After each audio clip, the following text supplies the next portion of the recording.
Hi, I'm Simon with AppliancePartsPros.com. Today we're going to show you how to repair your appliance. Are you ready? Remember, anytime you work on your appliance, make sure it's unplugged or the circuit breakers are off so there's no chance of electrocution. In this video, we'll show you how to replace the air duct in a Whirlpool refrigerator. It's going to be a very easy repair. Should only take a few minutes to show you how to do it.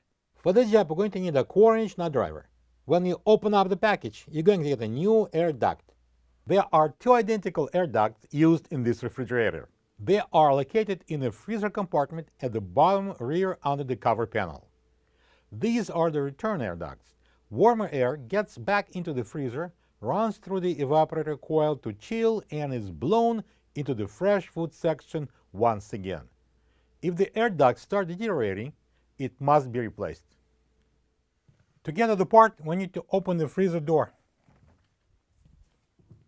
Next, I'm going to take out the ice bin and slide out the glass shelf. So the next step, I'm going to take off this cover panel. 2 1/4-inch screws, one in each corner. I'm using a 1/4-inch nut driver, and we're going to take them out. And now I'm going to remove this cover panel. Lift it up, and now we can take it out. So those are the 2 air ducts, and we are going to replace this one by grabbing it on the top and the sides like this, and shake it side to side and pull it up at the same time. Don't use any tools because it's a soft foam and you're going to destroy it right on the spot. This is the old air duct next to the new one. If you don't have this part, you can get it from AppliancePartsPros.com. Okay, we're going to slide the new air duct into this opening. Make sure it goes all the way in. And next I'm going to install the cover. Okay, let's bring the panel in.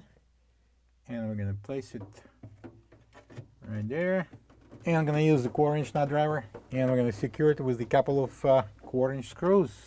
And now we can install these freezer glass shelves back in.